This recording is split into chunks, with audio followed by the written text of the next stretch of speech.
Okay, so this is our last class. It's not a real class. All I will do this class is go through as much as I can of one of the old exams. This is the most recent exam. It's the the winter 2019 exam. So if you're watching this at home, that's the exam that you should pull up. And we'll just go through the questions one by one, working them out. So the exam's 2 hours long, and the first thing you should do is read those first couple of pages of the exam, because that second page, it has some instructions which are more or less obvious things, but there's also a bunch of reminders about things that you may have forgotten, or little formulas that you may not have memorized, but they're right there. So keep those in mind when you're doing the exam. You can always refer back to that sheet.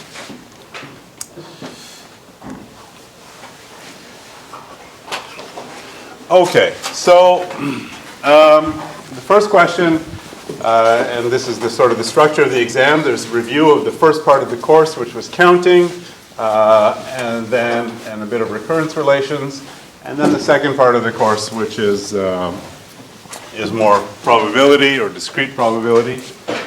So the question says you have a string that is 85 characters long, over the alphabet A, B, C, and D. And how many are there strings like that have exactly 5 letters C in them? Yeah.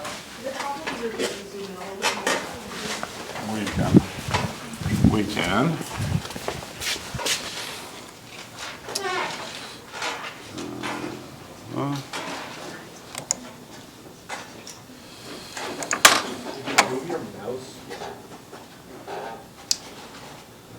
Here we go. There. Better?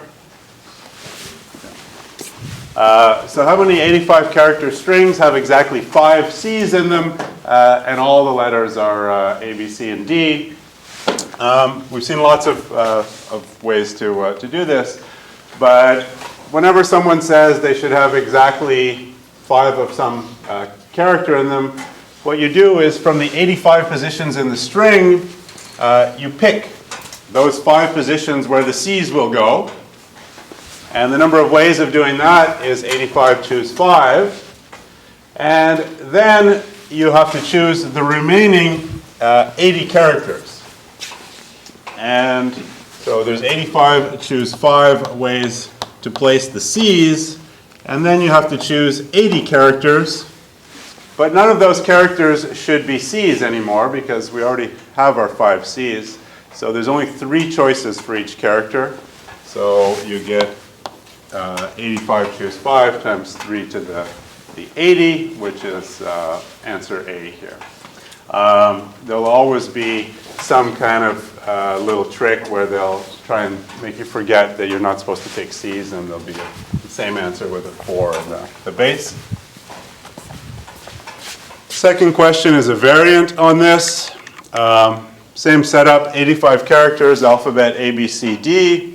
But now you have exactly 15 A's and 30 D's. So again, we can follow the same strategy. If I want to make a string like this, then I'll first pick the locations for the A's. I need to pick 15 of those locations. So there's 85 choose 15 ways to do that. Those are set now. Those are all going to be A. Then I need to pick 30 locations for the D's. And how many positions do I have to pick from? Well, I started with 85. I've already used up 15 of them. So I have 70 left to pick from. So from those 70, I choose 30. Now all the A's and D's are in my string, and there's still a whole bunch of locations that are still left to specify. How many are left? Well, there's 40 spots left. And how many choices do I have for each letter in those spots? 2. Can't be an A and it can't be a D. Those are already placed and they're in exactly the right amounts. So only B's and C's, so there's only 2 choices. So I get 2 to the 40. Okay? So the answer is A, 85 choose 15 times 70 choose 30 times 2 to the 40. And there was no little tricks here. Somehow the order in which the question asked things was the correct order to use the product rule so that you get a formula that appears here. Sometimes you have to change the order. You might get something like 85 choose 30, and then 55 choose 15, but it's the same answer regardless. Okay, now I have a set. Question 3, I have 25 beer bottles labeled B1 through B25, and I have, interesting, 30 cider bottles labeled C1 to C30. So how many subsets are there of these that contain, of size 10, that contain at least 2 beer bottles? And if you look at all the answers here, they all have some big number. In fact, it's always 55 choose 10. So 55 choose 10 is the number of ways of choosing 10 elements from a set of size 55. And indeed, this is a set of size 55, right? 25 beer bottles, 30 cider bottles, that's 55. And then they're all subtracting something. So what do you think that means what technique are we using to count then, to get answers that look like this, where we start with the whole set and then we subtract stuff? Yeah? Yeah. So we're using the complement rule. So we want to know how many 10-element subsets of S contain at least 2 beer bottles. That means they could contain 2, 3, 4, 5, 6, 7, 8, 9, or 10 beer bottles. That's a lot of things to add up. So it looks like they're using the complement rule. So we look at all of the subsets. We take away the ones that don't contain any beer bottles, and we take away the ones that only contain 1 beer bottle, and then all the ones that are left are the ones that contain 2 or more beer bottles. So this is the total number of 10-element subsets. We want to take away all of the ones that don't contain any beer bottles. So if they don't contain any beer bottles, that means all 10 of them were chosen from the cider bottles, right? So there's 30 choose 10 sets that only contain cider bottles. So we don't want to count those. And how many of them are there that contain 1 beer bottle and 9 cider bottles? Well, there's 25 choices for the beer bottle. And there's 30 choose 9 choices for the 9 cider bottles. And that's it. So these are all the ones with no beer bottles. These are all the ones with 1 beer bottle. So everything else must have 2 or more beer bottles. And that answer hopefully is up there. Minus 30 choose 10, minus 25, 30 choose 9. It's answer C.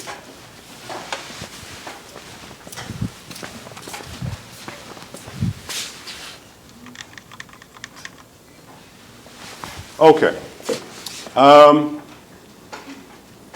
So we have 2 sets. A is the integers 1 through 10. B is the integers 1 through 14.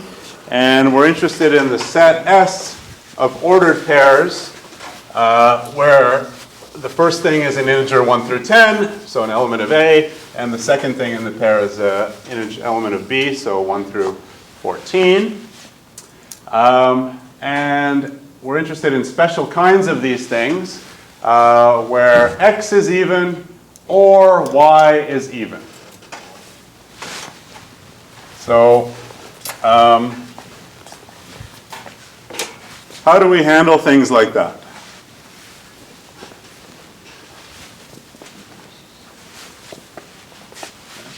So, well, let's count how many ordered pairs are there where x is even, so where the first element is even.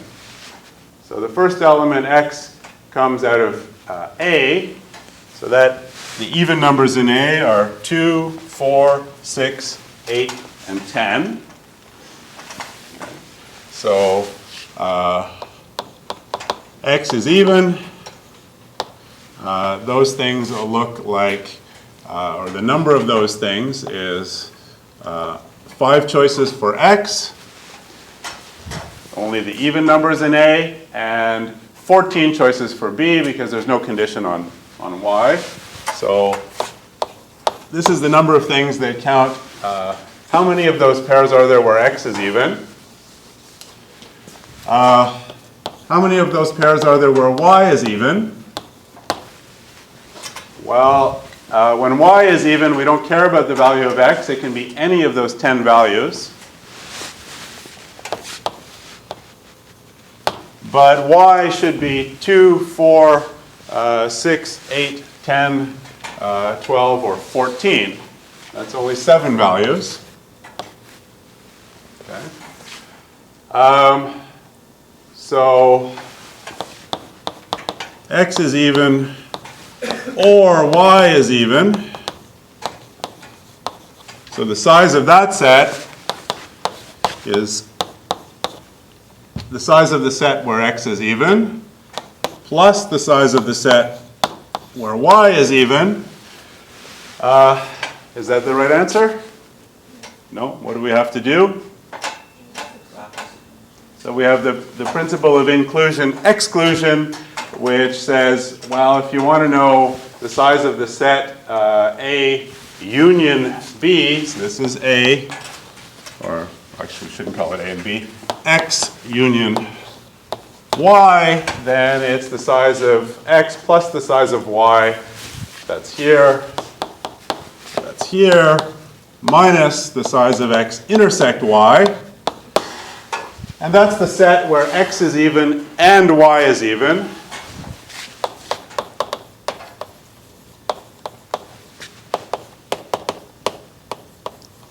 Well, in that case, we only have 5 choices for X and 7 choices for Y. Right.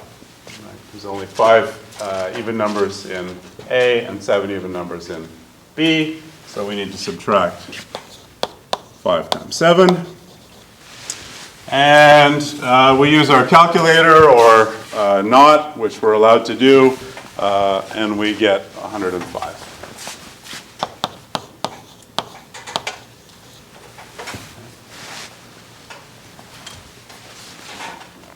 Question there?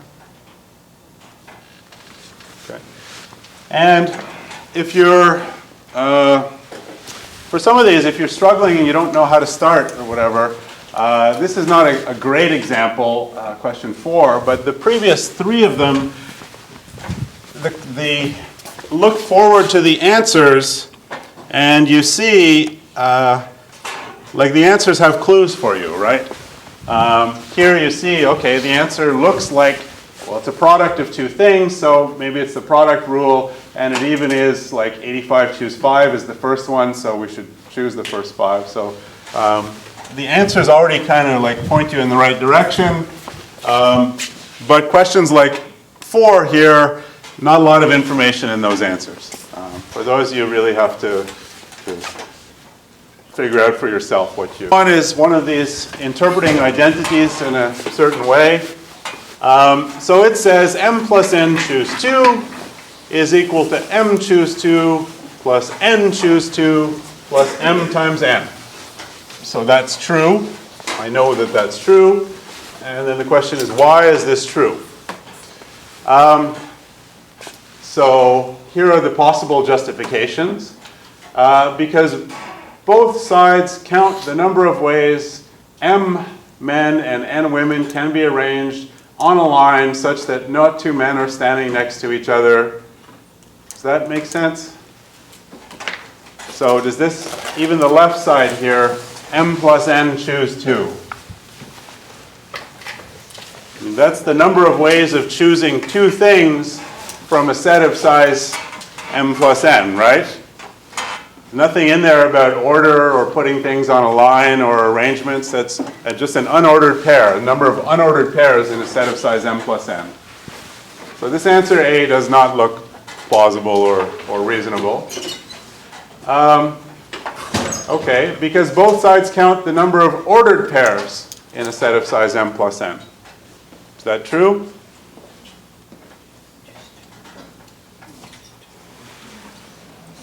No, because m plus n choose 2 counts the number of unordered pairs. Because both sides, so that ordered pairs doesn't make sense. In fact, if you wanted to know the number of ordered pairs, you could compute it. It's m plus n times m plus n minus 1. So not divided by 2 in particular. Because both sides count the number of 2-element subsets of a set of size m plus n. That sounds right. That's what the left side looks like to me, right? We have a set of size m plus n, and we choose a 2-element subset. That's the definition of the binomial coefficient. Now the right side, why is that counting that? Well, we got a sort of an idea about how to tackle this from the answer A, even though it was wrong. Just imagine your set consists of m men and n women. How many ways are there to choose 2 people from that whole set? Well, I can either choose 2 men, that's m choose 2, or I can choose 2 women, that's n choose 2, or I can choose 1 man and 1 woman, that's m times n. So the answer is C. It counts the number of unordered pairs in a 2-element subsets of a set of size m plus n. All right.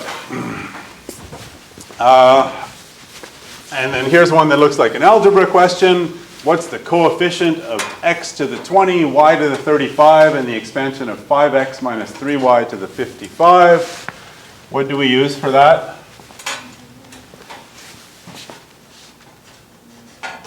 Newton's binomial formula.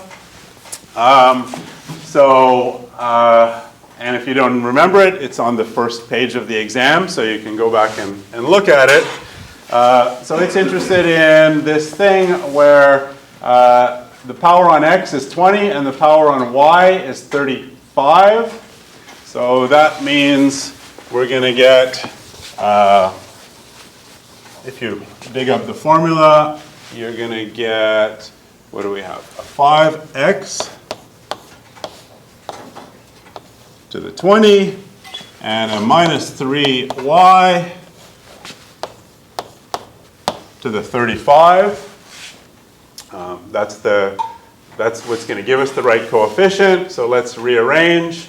We're going to get 5 to the 20, x to the 20. Let me put that over here. X to the 20. We're going to get minus 3 to the 35. And so 35 is odd, so minus 3 to the 35 is a negative number. So there's going to be a negative sign in front of this thing, and a 3 to the 35, and then the y to the 35.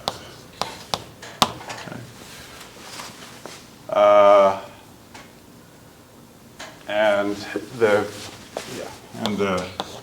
What's the coefficient in front of this? Yep. It's going to be 55 choose something, and it can either be 55 choose 20 or 55 choose 35. Both of those are the same, but only one of them shows up there,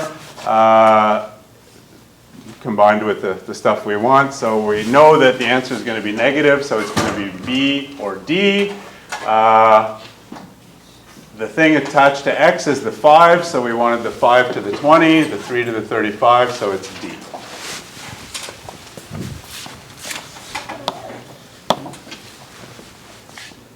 So the answer is D.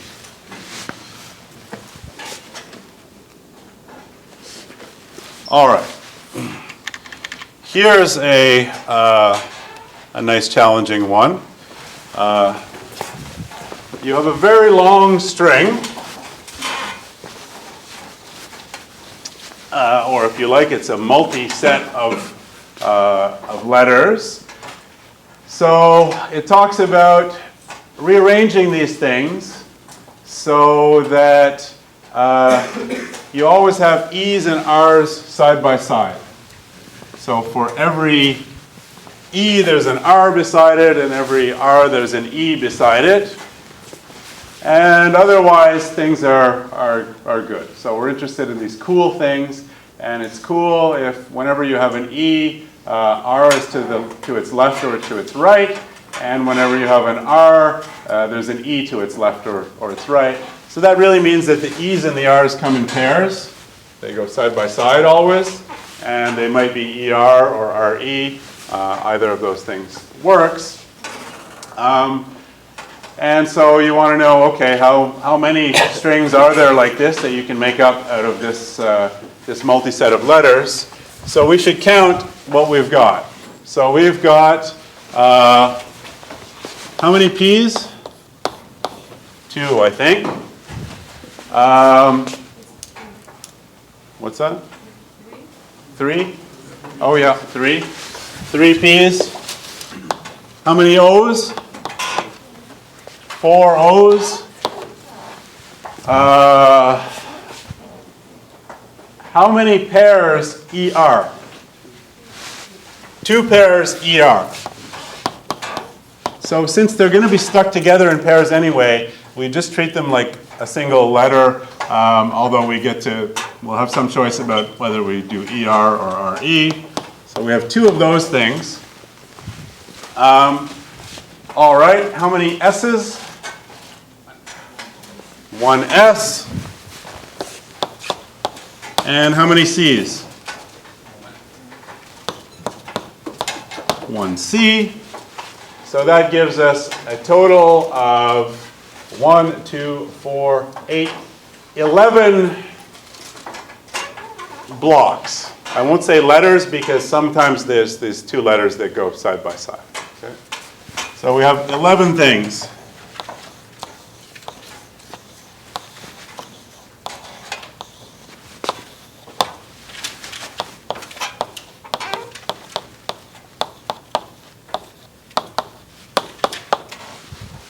All right, and if we want to build one of these things, so we have to choose where the P's go. And the number of ways of doing that is 11 choose 3, right? So I choose, maybe a P goes here, a P goes here, and a P goes here. So that's 11 choose 3. I have to choose where these 4 O's go. How many ways are there to do that? Yeah. So of my 11, I've already used up 3, so there's 8 left. So there's 8 choose 4 places. Maybe I choose those ones. Now I need to choose where the ERs go. How many ways are there to do that? So there's 4 choose 2 ways to choose the locations of the ERs. And I will put them like this for now.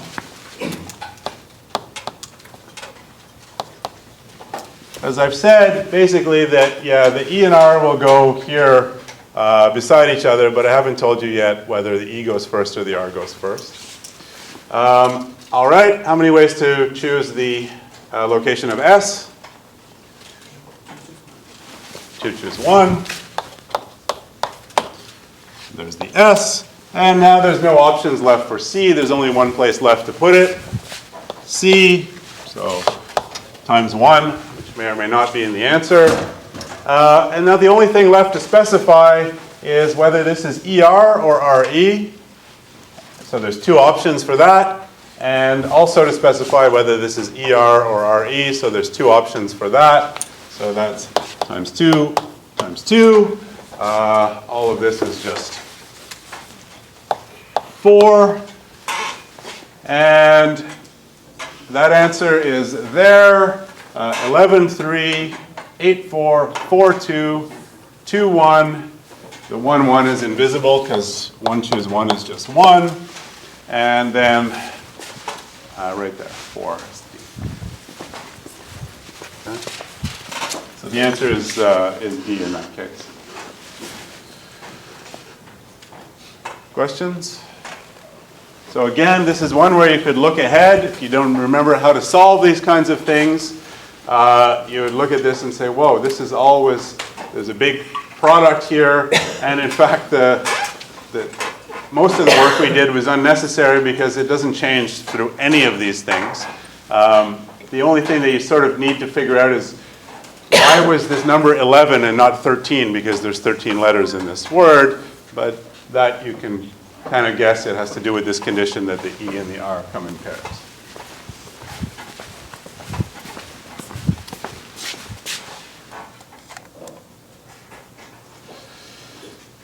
Okay, we've seen one like this before. So a bit string is 0, 0 free if it doesn't have 2 zeros in a row. And the question reminds you, we saw that the number of 0, 0 free bit strings of length m is the Fibonacci number m plus 2.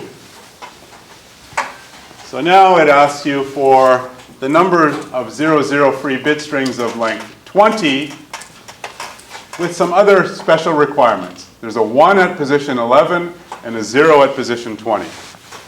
So best thing to do with these is to do the painful thing.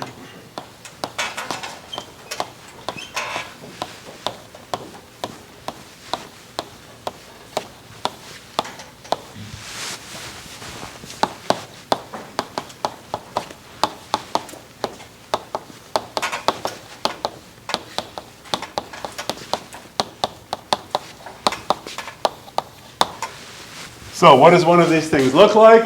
It says that there's a 1 at position 11. So I don't get to choose this thing. And there is a 0 at position 20. And if there's a 0 at position 20, and this is a 0, 0 free bit string, that means at position 19, that's not a 0. So that has to be a 1. Okay, so what's left is to fill out these things 1 through 10. And I have to put a 0, 0 free bit string in there. So how many 0, 0 free bit strings of length 10 are there? Don't forget that it's the 12th Fibonacci number. Right? The number of 0, 0 free bit strings of length m is the m plus 2th Fibonacci number. So here's 10 things that I need to fill out with 0, 0 free bit string. So there's f sub 12 ways of doing that. And here there's, and so using the product rule, that means the number of these bit strings is f12 times f9. So answer B.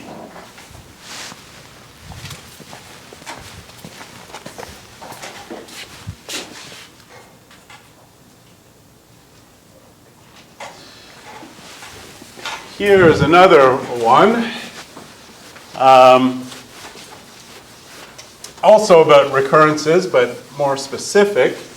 And here's, you have to use your brain a little bit for this one. It says, I'm interested in bit strings of length n now. They don't contain 0, 1, 1, and they have a 1 at every even position. So these are really somehow restricted strings. So they look like this. There's something at position 1, and then there's a 1 at position 2. And then there's something at position 3, and a 1 at position 4. Something at position 5, a 1 at position 6, and so on, and there's n of these things. Okay, And the question's asking you about a recurrence for these things. So that usually means, well, you think about deciding on maybe what the first thing is, and then saying, okay, then there's the rest of it. Okay.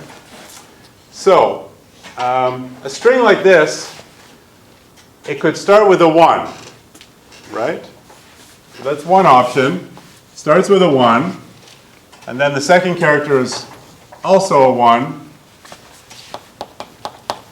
And then we've got all this, I don't know, up to n. So this is of length n. So this is of length n minus 2. So the number of these strings, if Sn is the number of these strings, well, if I put a 1 here, okay, there's no 0, 1, 1 so far. And so all I need to do then is fill out the rest of these positions so that I don't make a 0, 1, 1. Well, there's n minus, the length of that thing is n minus 2, so that's going to be S of n minus 2 to do those things, right? So that's one option, is I put a 1 here, and then I still have n minus, a string of length n minus 2 that I haven't decided on yet. So what's the other option? The other option is I put a 0 as the first thing. So what does that look like?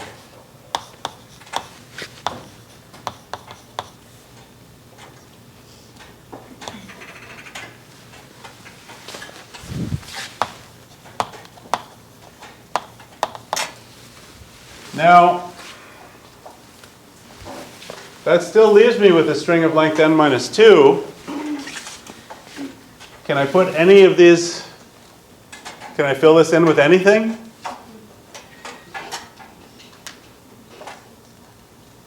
No. In particular, I can't put a 1 here.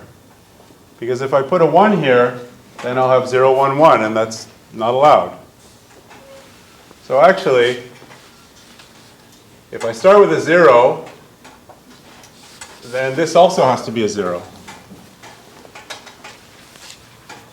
What? Now I've got this string of length n minus 4. Can I put in anything there? No. Because I can't put a 1 here, because if I put a 1 here, I would get 0, 1, 1. So I can only put a 0 here. But now the same argument keeps applying over and over again. So actually, if my string starts with a 0, then it's just, I know what it is. It's 0, 1, 0, 1, 0, 1, 0, 1, 0, 1. So it either starts with a 1 and then is followed by one of these, starts with a 1, 1 and then is followed by this thing of length n minus 2 with no restrictions, or there's exactly one string, it's this one.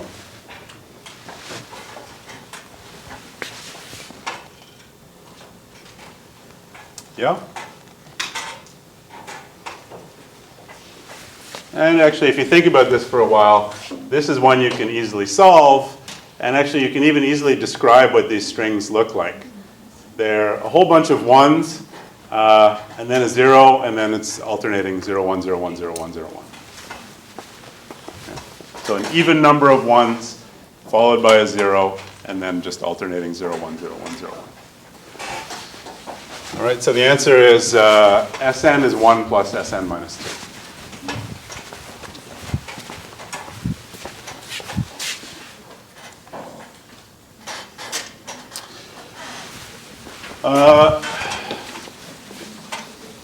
Here's a recursive function.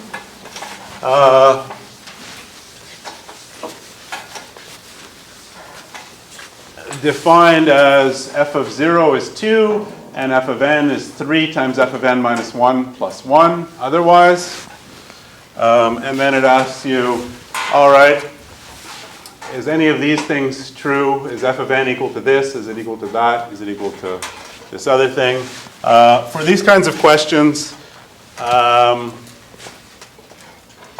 it's easiest just to compute a couple of values of f of n and then see which one of these fits and which one don't. Hopefully that narrows it down. So we have f of 0 is equal to 2. F of 1 is equal to 3 times f of 0 plus 1. So that's 7. F of 2 is equal to 3 times 7 plus 1. 3 times 7 is 21. This is 22. And if you want, you can compute f of 3, but I'm not going to bother. Well, 66 plus 1, 67. We won't need it. All right, so these are the various hypotheses. F of n is equal to 5 halves, 3 to the n minus 1. Best to start with n equals 0, right? Because that's the easiest one. So 5 halves times 3 to the 0 minus 1. This is 5 halves times 1 minus 1. This is 3 halves, but that's definitely not equal to f of 0 because f of 0 is equal to 2. This is 1.5, f of 0 is equal to 2. So that's no good. Let's try option B. That's where we look at 3 halves times 3 to the n minus a half. Well, again, this is just 3 halves minus 1 half, which is 2 halves, which is equal to 1. And that's not equal to f of 0. So option B is not going to work, not even for the simplest case. Option C, 5 halves times 3 to the n minus 1 half. That one finally works. 5 halves times 3 to the 0 minus 1 half is 5 halves minus 1 half is 4 halves is 2. And that equals f of 0. Good. And so this is the one that we haven't yet ruled out. And we can try it. Let's try it for n equals 1. So then we get 3 times 3 to the 1 minus, what's it supposed to be? I'm sorry, 5 halves. 5 halves times 3 to the 1 minus 1 half.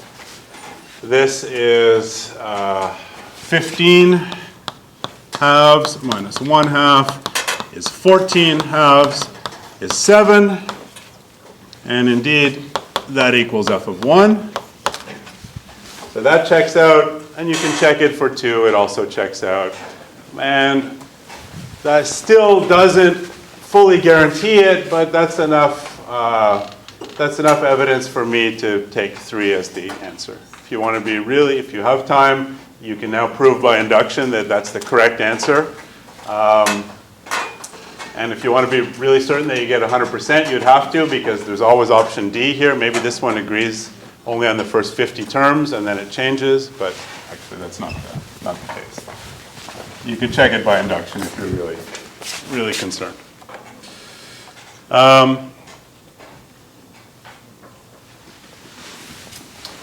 All right, I flip a fair coin 6 times, and I want to know what's the probability that it comes up heads exactly 3 times. So, 2 things can happen. Either you can remember the binomial distribution or not. But but it doesn't matter. This is maybe easier done by first principles. So if I flip a coin 6 times, how many different possible outcomes are there? 2 to the 6. So I'm working in some probability space of size 2 to the 6 is 64. And I'm interested in the outcomes where heads comes up exactly 3 times. So that means I'm looking at sequences of length 6 of heads and tails, where heads appears exactly 3 times. So how many of those are there?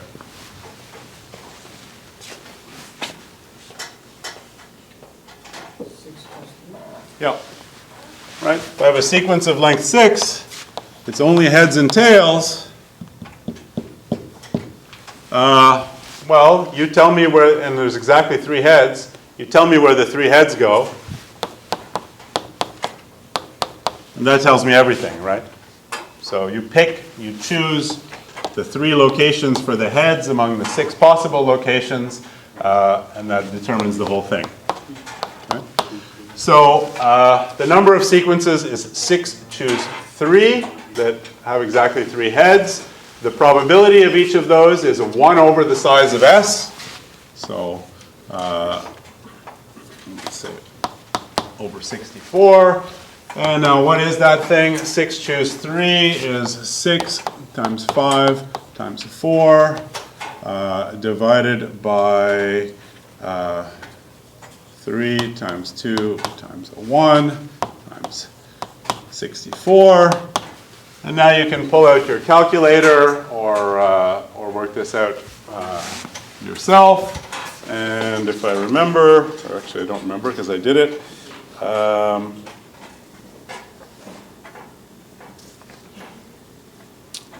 over 16.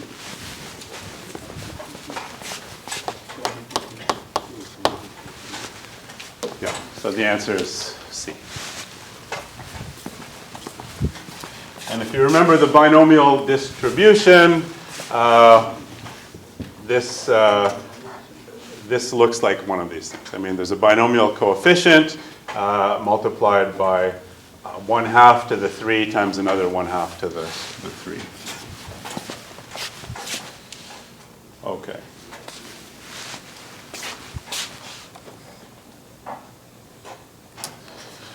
All right. What's the probability? You're dealt 5 cards. You want to know what's the probability that you get 3 aces and 2 queens. So 52 cards. You're given 5 of them. That means the number of possibilities for you is 52 choose 5. So the size of S is 52 choose 5, and that's reflected in all of these answers.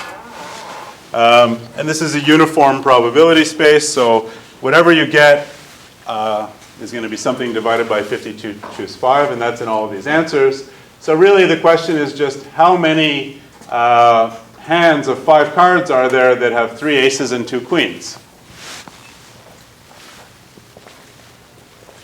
So if I want to describe 5 cards that consist of 3 aces and 2 queens, I should tell you what the 3 aces are, right? So how many aces are there in a deck of cards? 4.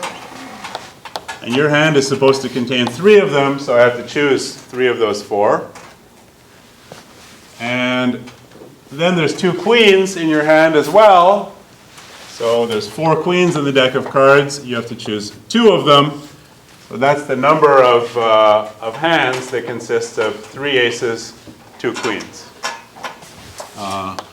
So that is 4 choose 3 is 4, and 4 choose 2 is 6. So 4 choose 2 is 4 times 3 divided by 2, 6.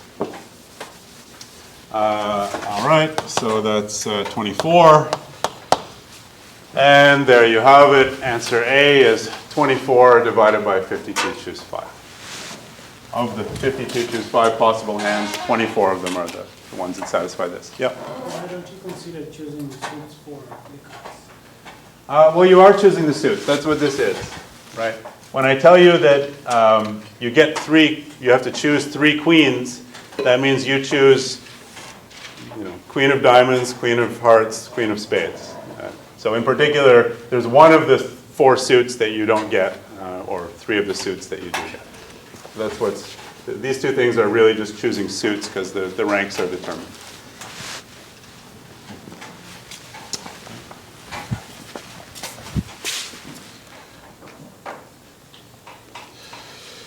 Okay, so you take a fair coin and you flip it 6 times. And you have an event A, which is exactly 3 flips result in heads.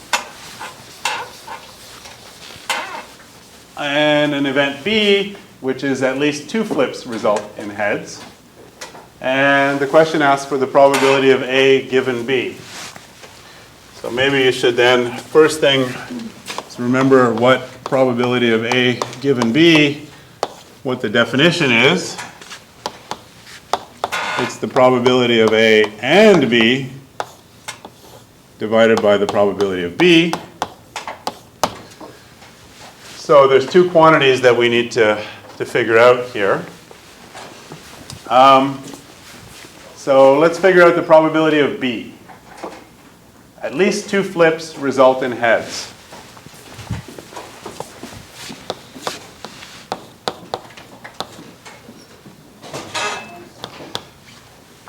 So we flip 6 coins, and we want at least 2 of them to result in heads.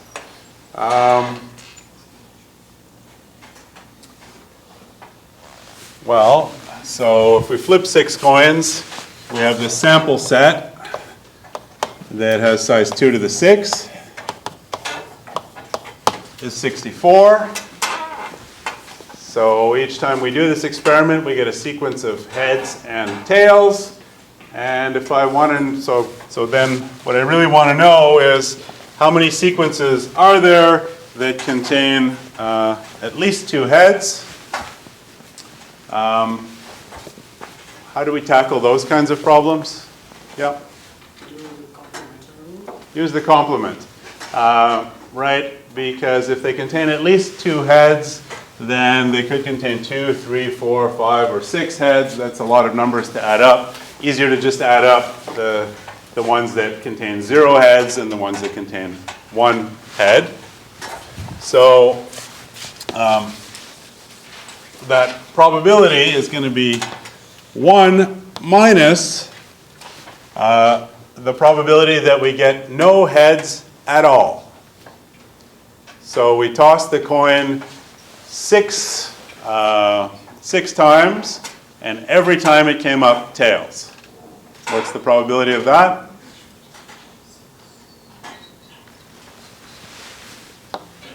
That's only one possible outcome out of all 64. So it's 1 over 64. So this is the probability of 0 tails, or 0 heads. And now we need to know the probability of 1 head.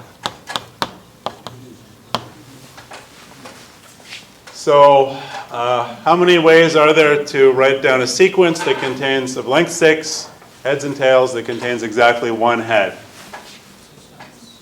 So there's 6 of them. I just tell you where the head is and the rest are tails. So 6 choose 1. And then so the probability that any of those comes up is 6 over 2 to the 6. So this is 64 minus 7 over 64. This is 57 over 64. Okay, that's the probability of B. I also need to know the probability of A and B.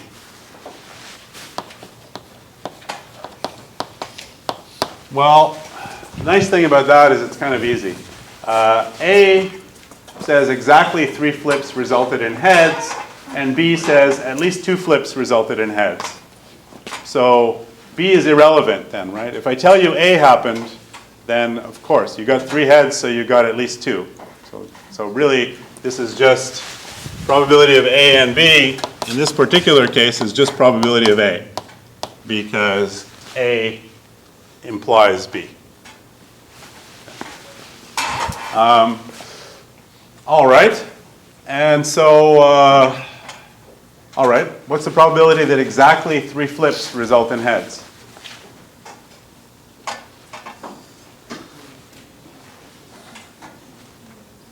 Yeah. How many, we just need to figure out how many sequences are there with exactly 3 heads in them. So these are sequences of length 6. We need to choose the locations for the 3 heads. So that's going to be 6, choose 3. And when we write it as a probability, we have to divide by 2 to the 6.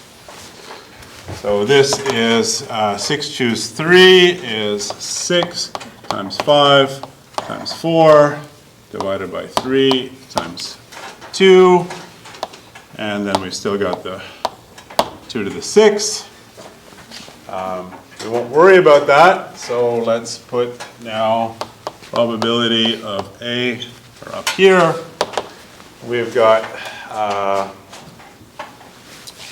6 times 5 times 4 divided by 3 times 2. And here we've got the 57 below, so that's 57. And then you use your calculator and get, forget where I put it.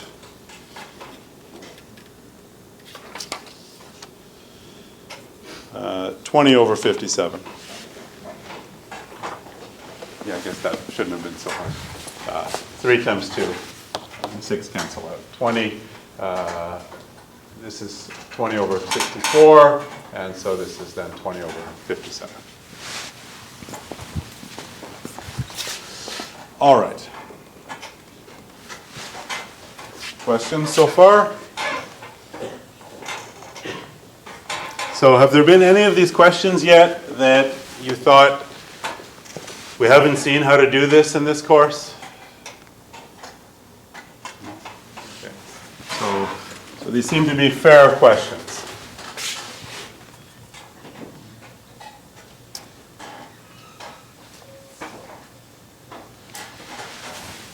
Okay, here's a long, wordy question. So I give you 2 bit strings of length n. They're both random, meaning that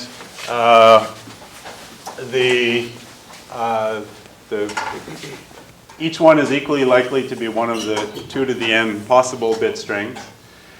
And you define a third thing. So we have the bit string A1 through AN, B1 through BN, and you look at CI.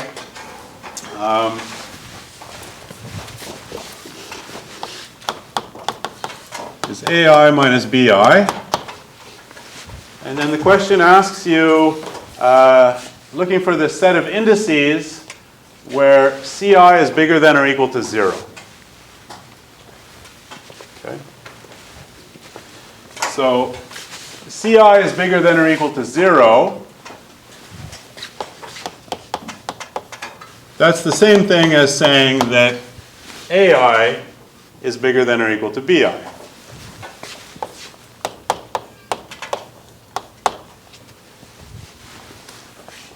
All right, so AI is a random bit and BI is a random bit. What's the probability that AI is bigger than or equal to BI? 3 over 4, right? Could be 0, 0, could be 0, 1, could be 1, 0, could be 1, 1. In all of these 3 cases, AI is bigger than or equal to BI. It's only in this one case that AI is smaller than BI. Okay. So the probability that CI is bigger than or equal to 0 is equal to 3 out of 4. And, right, AI and BI are independent, but every bit that we're considering here is independent, right? So in particular, whether this set P includes the value I is independent of whether it includes the value j for any j not equal to I. In fact, basically the events I is included in P are independent for all values of, mutually independent for all values of I. Okay, so what's the probability that the size of the set P is equal to k? Well, so we've got these things that have this n choose k and some other things in them, 3/4 and 1/4. Those are good signs. You just need to be careful. So first of all, so this is really, how many i's are there where AI is bigger than or equal to BI? So I could write down, imagine writing down a, I don't know, an indicator variable, xi equals 1 or 0, and it's 1 if AI is bigger than or equal to BI, and 0 otherwise. And I figured out now the probability that xi is equal to 1 is 3/4. And the random variables x1, x2, x3, x4, and so on, they should all be independent because they all depend on different random bits. Okay, so let's see. Probability that P is equal to K. So that means there's exactly K places where AI is equal to BI. So let's count the number of ways of choosing those K places. That's n choose K. Okay. So out of these n places, we picked some K of them and said, these are the places where AI was bigger than or equal to BI. So what's the probability that that happens in every one of those K places? So what's the probability that here AI is bigger than or equal to BI? 3/4. And here it's 3/4. And here it's 3/4. And here it's 3/4. Those things are all independent. So that means this lucky event had to happen exactly K times. And now there's all these other places where AI is not bigger than or equal to BI. In fact, AI is less than BI. The number of those places is n minus k. And each of those events happens with probability 1/4. I mean, it's this case here. So we get 1/4 to the n minus k. So that's the probability that the size of P is equal to k. N choose k, 3/4 to the k, 1/4 to the n minus k. B.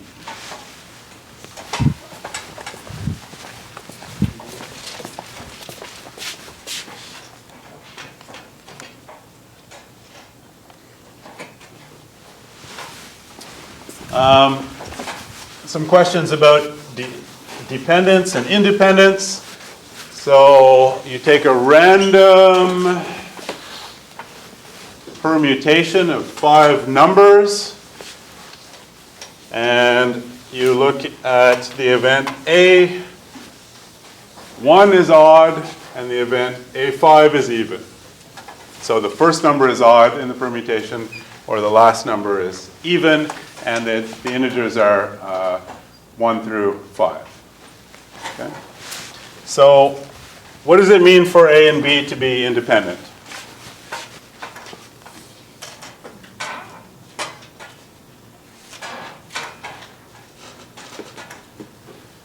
So these questions are annoying because, well, they're good because are there some options you can rule out here?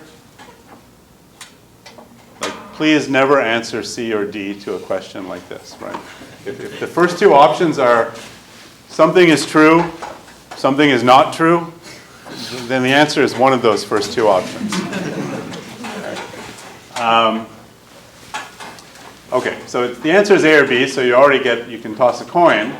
And unfortunately, there's nothing more to read off, more information to be gleaned from these answers, like what approach to take. So we better remember what it means for things to be independent. And A and B are independent if the probability of A and B is equal to the probability of A times the probability of B. So to know if they're independent, that means there's three things we have to calculate. So what is the probability of A? So A is, I took a random permutation of 1 through 5, and the first element that I got was odd.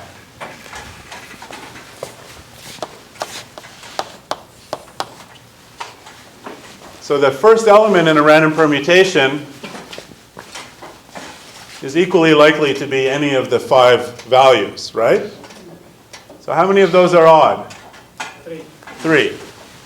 So the probability of A is 3 out of 5. And if you like, you can work through it in a longer way by getting an answer that involves dividing by 5 factorial, but it's going to still have 3 times 4 factorial over 5 factorial. Now, what's the probability of B?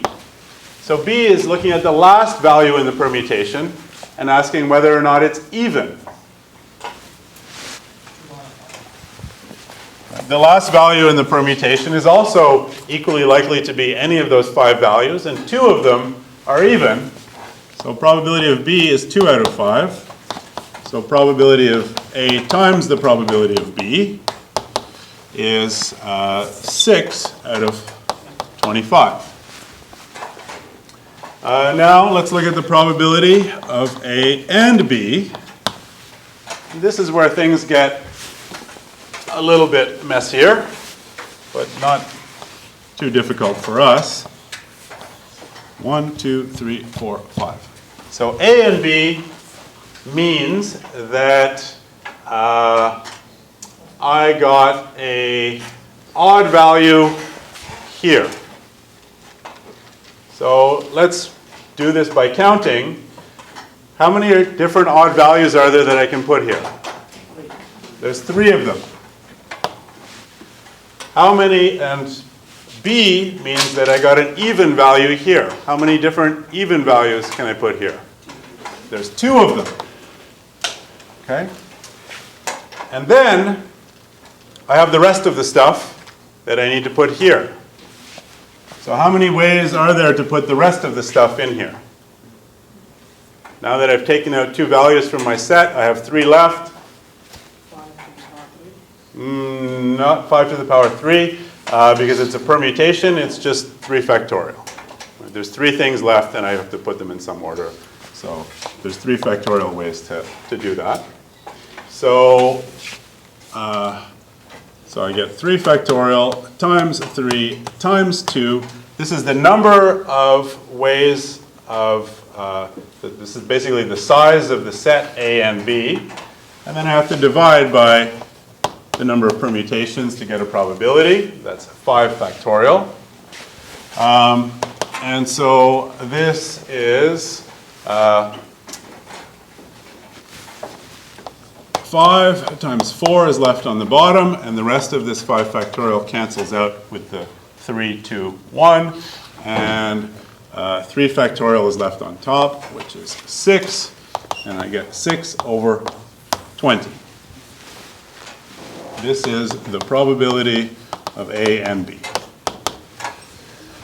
All right, probability of A and B is 6 over 20. The probability of A times the probability of B is 6 over 25.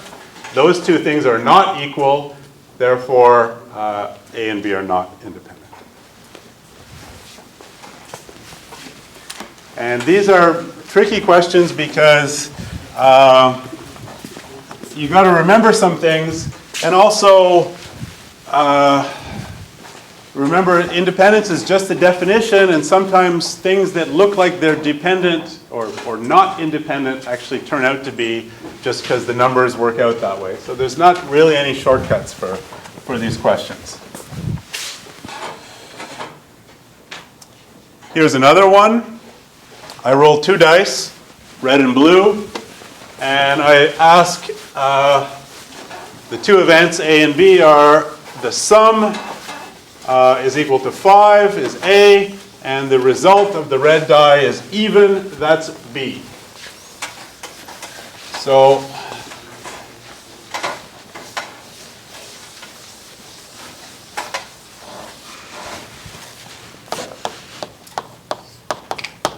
we can just write this out. So A is the sum is equal to 5. So that looks like a set which is as a 1 and a 4, 2 and a 3, a 3 and a 2, and a 4 and a 1. So that has 1, 2, 3, 4 values in it. So that's the size of this set A, size of A, divided by the total number of ways of rolling these 2 dice, which is 36. So we get 4 over 36. What's the probability of B? B is the result of the red die is even. So I roll a die, comes up 1, 2, 3, 4, 5, or 6. Probability that I get an even number is 1/2. So probability of A times the probability of B is 4 over 36 times 1/2 is 2 out of 36 or 1 out of 18 or whatever you want to write. Let's leave it as 2 out of 36 for now. All right, and now let's look at the probability of A and B. So A and B, so here's A, we already wrote it explicitly, and B is the result of the red die is even. So where are the ones where the red die is even? That's this one, 4 is even, and this one, right? So that's the size of A and B over 36. And the size of A and B, this is it right here. 2 values. And look at that. Probability of A and B is 2 out of 36. Probability of A times the probability of B is 2 out of 36. So those 2 events are independent. Again, intuition doesn't help you here. Seems like the sum and one of them being even or odd, those things don't feel independent, but they satisfy the definition. Okay.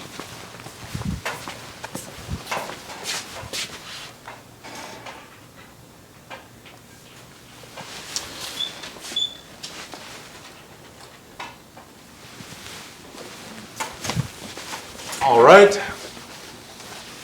Another one of these. So this says you take a random permutation of n different numbers and define 2 events. One of them is that A7 is the smallest number among the first 7, and the other one is that A6 is the smallest number among the first 6. So what's your guess? Dependent or independent?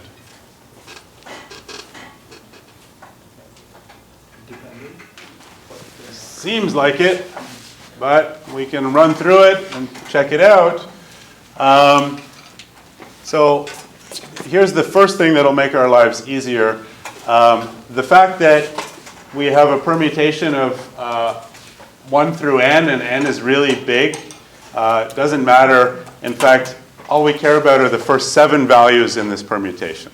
Right? That's all. A and B are just defined by the first 7 values in this thing. So we can really think of the whole thing as we took a random permutation of 7 different numbers, and A and B still make sense in that case, and it's exactly the same experiment. Okay, so probability of A. So I take 7 numbers, randomly permuted, and now I'm interested in the probability that the smallest one is the last one.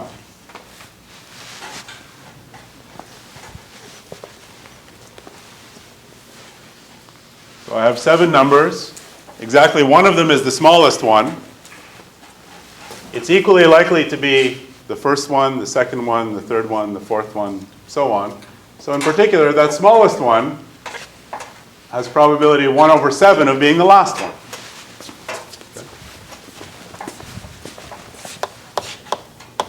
So I have 6 numbers that are randomly permuted, and the smallest one is equal to the last one. It's just 1 over 6.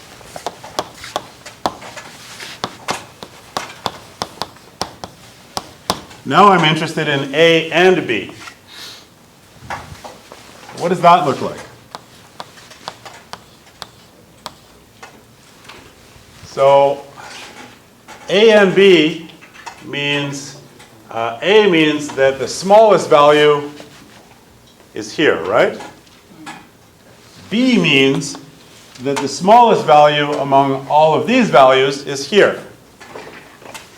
So this means smallest value has to go here. Second smallest goes here. And then I don't care what happens with the other values, the ones which are the third smallest, fourth smallest, and so on. So any of these things, there's 5 permutations of those other numbers that I can put here. Okay. So,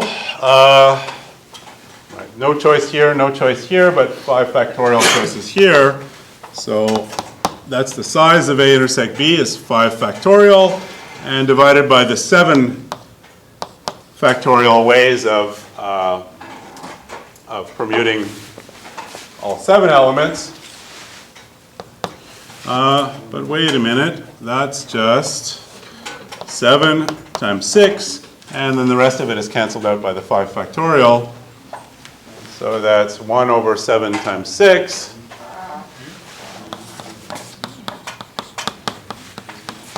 But the probability of A times the probability of B is also 1 over 7 times 1 over 6. So actually, those 2 events are independent, weirdly enough.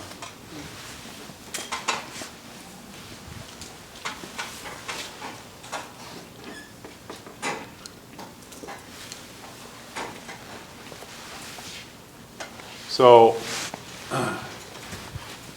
I mean, in gambling, you can think of this also as a thing. I mean, think of these 7 people as racers. And, you know, the last, you know, you've watched 6 racers go, and the last one was faster than all the other ones. And you think for sure that must be the fastest one, because there's only one left to go. But actually knowing that this last one was faster than all of the previous ones doesn't give you any information about whether the next one is going to be faster than all the previous ones or not. You have no more information at that point than when you started the whole process. Okay.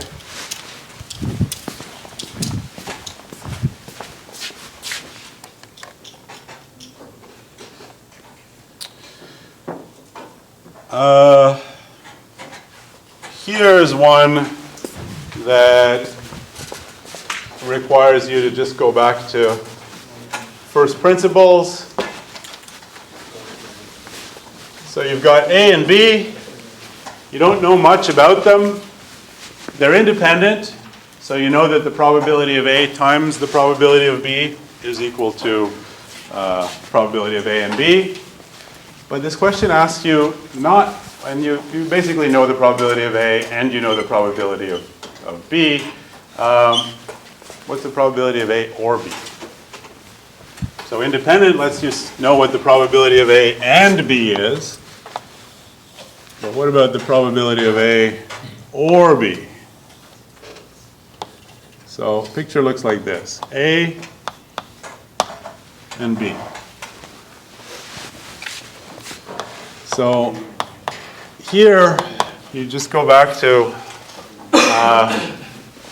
sort of the first principles.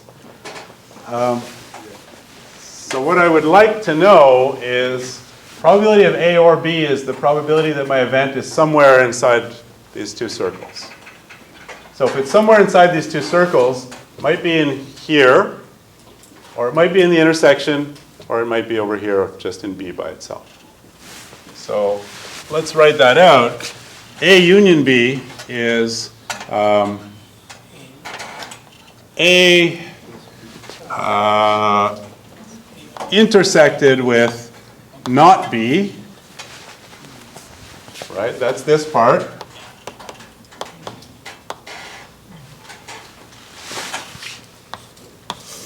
And then you take A intersected with B, that's this part. And then you take B intersected with not A.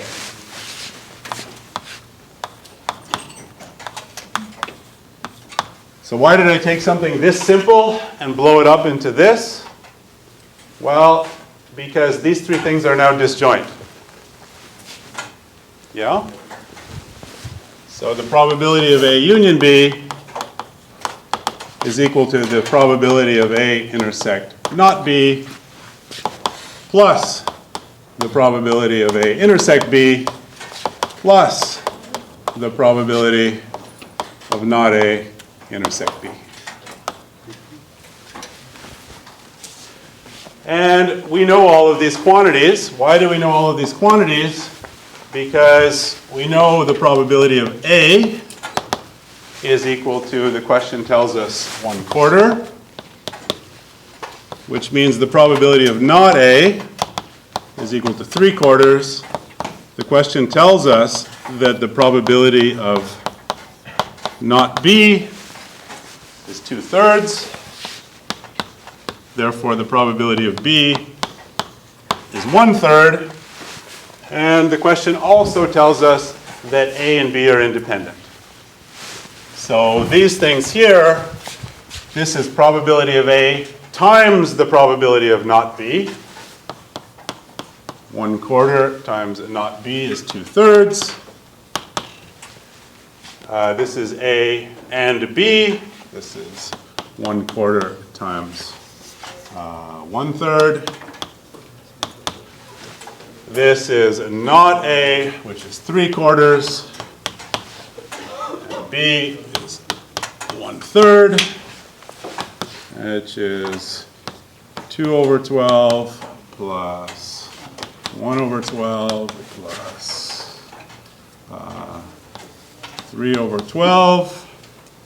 And so that's 6/12 is 1/2. So I don't know of another way to do that other than to go back to this sort of first principles. Yeah?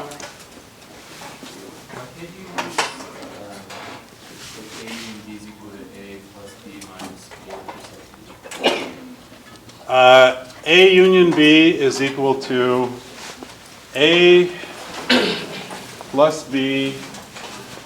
So the probability of A minus the probability of B. Yeah, I guess you can just use principal inclusion exclusion.